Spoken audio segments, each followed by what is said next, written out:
Bonjour, bonjour à toutes et à tous, bienvenue sur KTV, Kwezi FM, le 106.9 pour un temps de parole toujours en direct à la radio et à la télévision.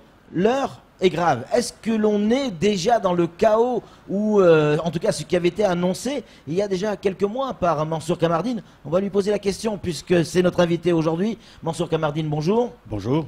Merci d'avoir accepté notre invitation. Est-ce qu'on est déjà dans le chaos, celui dont vous aviez déjà parlé il y a quelques mois? Et on a encore un peu de marge pour rattraper les choses. Donc je voudrais dire au gouvernement, ne laissez pas cette population sombrer dans le chaos. Je ne suis pas sûr que ce soit dans l'intérêt de quiconque. Il est venu le temps que le gouvernement prenne conscience de la colère de cette population, parce que à une population en colère, tout est possible. Et il faut éviter ce tout possible. Vous êtes revenu sur Mayotte, vous deviez partir au Burkina Faso, probablement être accueilli dans cette fameuse ambassade où il y a eu cet attentat, parce qu'il s'agit bien d'un attentat, en tout cas revendiqué. Avec le recul, vous vous dites, waouh, je l'ai échappé belle? Parce que vous deviez être dans cette ambassade. Oui, bien sûr, bien sûr. Oh, tu sais, c'est la vie publique. Vous savez, le hasard, ça peut être au Burkina Faso, comme ça aurait pu être à Paris, comme ça aurait pu... Bon, donc, je crois qu'il faut vivre. En tout cas, vous êtes revenu sur Mayotte parce que, effectivement, les événements de ce... Vous auriez très bien pu rester à Paris, parce que les événements de ce week-end sont de nature à vous faire revenir, notamment ce qui s'est passé avec ces élus qui sont partis à la rencontre du préfet, une rencontre qui ne s'est pas bien passée. Hein. Non, pas du tout, parce que je crois qu'il y a beaucoup de colère. Est-ce que je disais? La colère de l'opinion, la colère du préfet, la colère plutôt des élus qui ont estimé que finalement l'État, son représentant, ne les comprend pas. Donc il y a eu effectivement ce clash. Aujourd'hui, la situation telle qu'elle est, encore une fois pour en sortir, je pense qu'il est venu le temps que le gouvernement, moi j'entends ce que disent les élus et sans nul doute ils ont raison. Ils disent bon ben maintenant il faut peut-être que les décisions soient prises à un niveau au-dessus, et notamment au niveau du ministre de l'Intérieur. Il faut peut-être encore une fois entendre aussi ces cris. Vous avez une espèce de convergence, n'est-ce pas, des revendications. D'un côté, des femmes qui viennent se proposer à être menottées par les forces de l'ordre. Comme on le voit sur les images. Comme on voit sur les images que vous nous montrez. Parce qu'ils ne comprennent pas pourquoi on leur envoie des forces de l'ordre alors qu'ils sont venus juste revendiquer le b.a.-ba, la base de notre pacte républicain, la sécurité. On vient réclamer la sécurité, on vous envoie des forces de l'ordre. Ça, effectivement, ils ne l'ont pas compris. Et puis ensuite, il y a les élus qui aussi vont manifester, qu'on leur envoie les forces de l'ordre.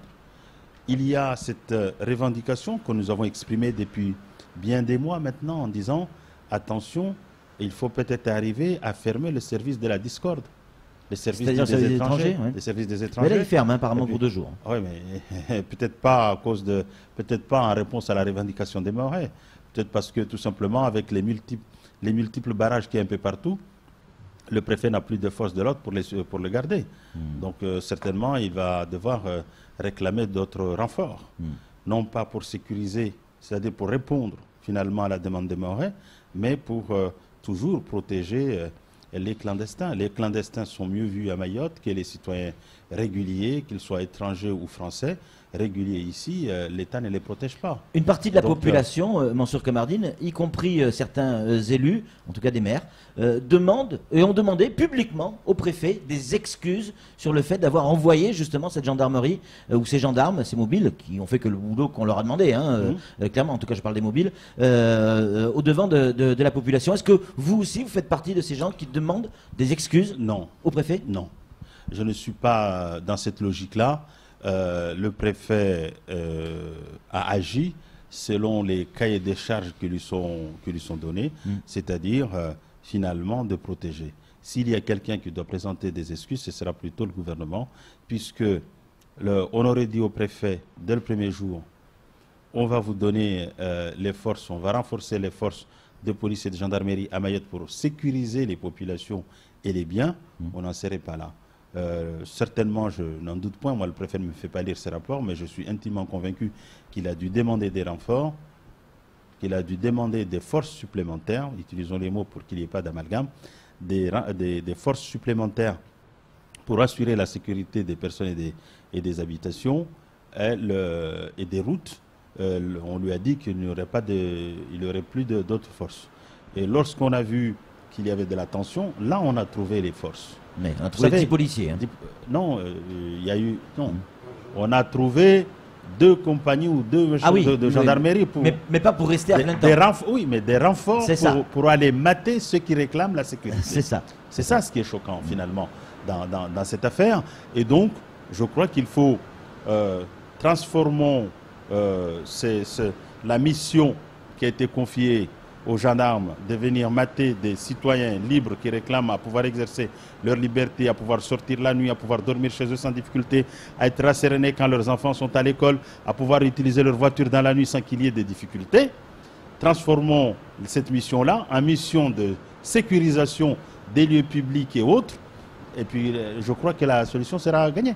Mais ce n'est pas le rôle des mobiles, Mansour Kamardine. Les mobiles sont là pour un temps, ce qui a été renvoyé, pour un temps donné. C'est pour cela que je dis, quand on est capable de mobiliser des mobiles pour venir, pour venir mater des gens qui réclament la sécurité, on est capable de transformer leur mission initiale en une mission de sécurisation des populations. Et comme ça, je crois que tout le monde y trouverait son compte. Vous savez, dans cette affaire, on n'aurait pas méprisé les Mahorais et leurs élus. On aurait écouté ce que nous leur disons depuis plusieurs semaines à la tribune de l'Assemblée nationale au Parlement. On n'en serait pas là. À l'époque, le 19 décembre, j'ai demandé au ministre de l'Éducation nationale, je lui ai demandé simplement 6 postes d'agents de sécurité. 2 pour Kahani, 2 pour Dembeni ou machin et 2 autres. Il m'aurait écouté, ça aurait coûté moins à l'État. Mais nous avons une gestion des moyens de l'État que le citoyen lambda, en tout cas nous, les petits gens, on ne comprend pas. On ne serait pas là. Aujourd'hui, on a réveillé des colères et des inquiétudes parce que c'est cette inquiétude, cette peur que nous avons en permanence dans le ventre qui est en train de se transformer en colère. Et ça, ce n'est pas bon. Ce n'est pas bon, bien évidemment, pour nos populations. Ce n'est pas bon, surtout pour l'État. Sauf à imaginer ce que je n'ose pas imaginer. Qu'ils ont un but derrière et qui se poursuit vers le chaos. Vous croyez que c'est possible? C'est ce que disait tout à l'heure Ismaël Kordji. Il pense que ça, c'est orchestré, que c'est volontaire, avec une finalité derrière. Non, moi, je crois que c'est tout simplement une mauvaise appréciation des choses. Je pense qu'on a trop tendance... mais une mauvaise appréciation, ça veut dire qu'ils n'ont pas les bonnes informations. Non. Ils ont une pratique de la gestion des crises qui le font plan national. Par exemple, quand la grogne est à Paris, à Strasbourg, à Nantes, je ne sais pas où, et qu'ils veulent utiliser forcément à Mayotte. Or, tout ça participe d'abord d'éléments culturels. Mayotte est une société orale. D'abord, c'est une société afro-musulmane qui supporte difficilement de perdre la face, avec une capacité de résilience sans borne, mais une fois que la goutte supplémentaire fait déborder le vase et qu'on ait perdu la face, c'est très difficile de revenir à des choses rationnelles. Je crois qu'on a atteint ce seuil-là. C'est depuis, souvenons-nous, depuis Morsi, peut-être même avant Morsi, que cette crise couve.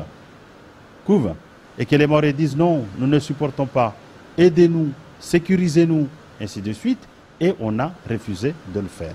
Aujourd'hui, la goutte d'eau a fait déborder. Ce petit peuple qu'on méprise parce qu'elle n'a pas le poids politique nécessaire pour changer le cours des échéances politiques, n'arrive plus à supporter ce qui se dit. Donc, elle a décidé de se rebeller. Et donc, il faut, encore une fois, moi je pense qu'il est venu le temps, effectivement, que le ministre de l'Intérieur, qui a en charge les problèmes de sécurité et d'ordre public, prenne en compte cette situation, prennent conscience de la gravité de la colère qui se développe ici et prennent les mesures qui s'imposent. Je crois qu'il y a un petit déclic qui permettrait de ramener les choses à la raison. Parce que les besoins que peut avoir Mayotte, ce petit territoire de 374 km², les moyens nécessaires pour faire revenir la sécurité à Mayotte, ça ne crèverait pas le budget de l'État, clairement. Vous m'enlevez les mots de la bouche. Ce que nous demandons, c'est quoi? Ce que nous demandons très simplement, c'est qu'effectivement, on puisse revenir à Mayotte d'alors, quand on n'avait pas laissé les choses se détériorer. Les clandestins avaient venir comme ils viennent dans un moule avant, pour venir agresser, repartir, ainsi de suite, sans jamais être inquiétés. Si ceux qui étaient interpellés étaient effectivement déférés devant le juge et jugés, et condamnés, sanctionnés, si on avait effectivement sécurisé l'entrée des frontières, tout ça, on ne l'a pas fait. Aujourd'hui, je crois qu'il y a encore possibilité de le faire. Mais regardez, nos magistrats, ils appliquent les règles du petit livre rouge. Heureusement. Donc ça veut dire quoi? Que nos lois, nos règles ne sont pas adaptées à Mayotte? Non, il faut distinguer plusieurs choses. Dans la justice, il y a, disons, deux parties, même ça forme un tout, mais il y a deux parties. Il y a le juge qui, lui, effectivement, il est indépendant, et il y a le procureur, lui, qui peut, même s'il est aussi indépendant, mais peut recevoir aussi à appliquer la politique du gouvernement. Et donc, quand un procureur de la République envoie des instructions pour dire quand vous interpellerez des jeunes délinquants, mais d'origine clandestine, vous les libérez parce que je ne sais pas quoi faire, quand le procureur de la République donne des instructions pour qu'un policier qui fond sur un chauffard qui fond sur les policiers soit reconduit à la frontière.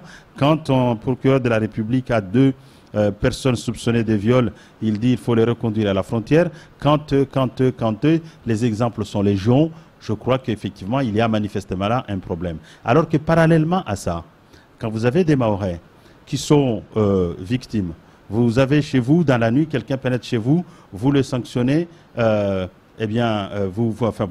ripostez en exerçant votre droit de légitime défense, vous êtes devant les tribunaux, ainsi de suite. C'est tout ça, c'est-à-dire que nous avons une politique publique, d'organisation d'ordre public et une politique pénale qui ne sont pas comprises par l'opinion.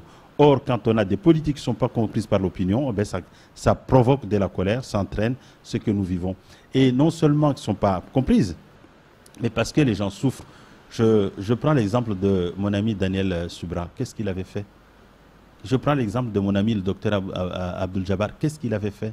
Je prends l'exemple de ce jeune qui a été sur scooter et qui est devenu paraplégique.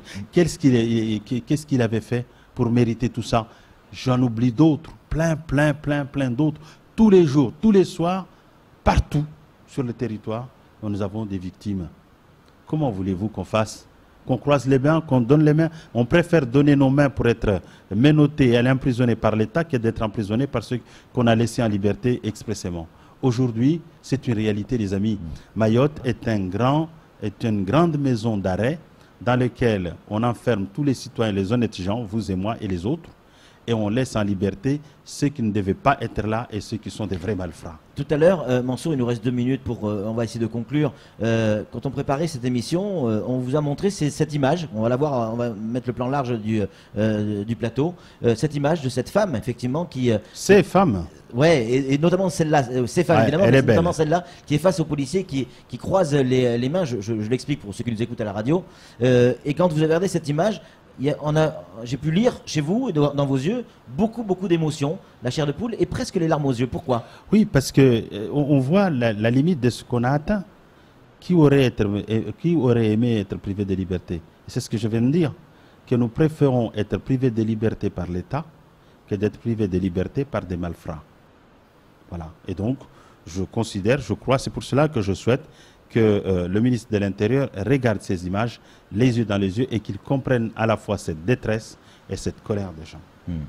Qu'est-ce qui peut, juste pour conclure, qu'est-ce qui peut faire que, ça y est, on retrouve la tranquillité? Quel est le premier déclic qui fait que tout ça doit se calmer? Que le ministre de l'Intérieur vienne et nous dise: je vous ai compris, nous allons prendre les mesures qui s'imposent. Nous allons effectivement créer une compagnie d'intervention. Nous allons effectivement créer une brigade, un commissariat de police à Dzaoudzi, à Longoni. Nous allons effectivement renforcer la gendarmerie, notamment prépositionner les forces d'interception des bateaux qui entrent au nord. Nous allons effectivement faire en sorte que dans les écoles, vos enfants ne soient plus en danger. Nous allons faire en sorte que dans vos maisons, les gens sont plus nous renforçons les moyens, notamment des OPJ pour aller... Parce que souvent, les enquêtes, on identifie les gens. Mais la pression est telle, le rythme du travail est tel que les OPJ n'ont pas le moyen d'aller pouvoir interpeller les malfrats qui continuent à sévir.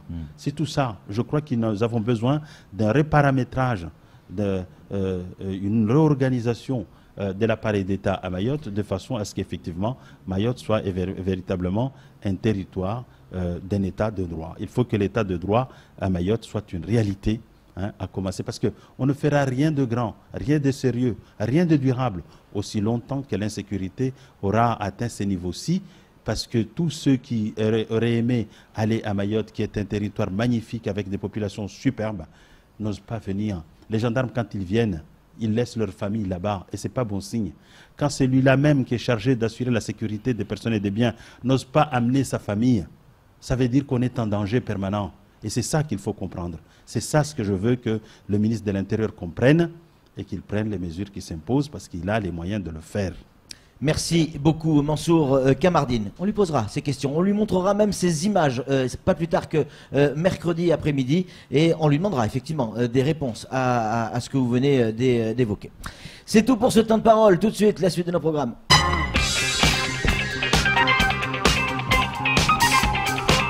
Tous les passages.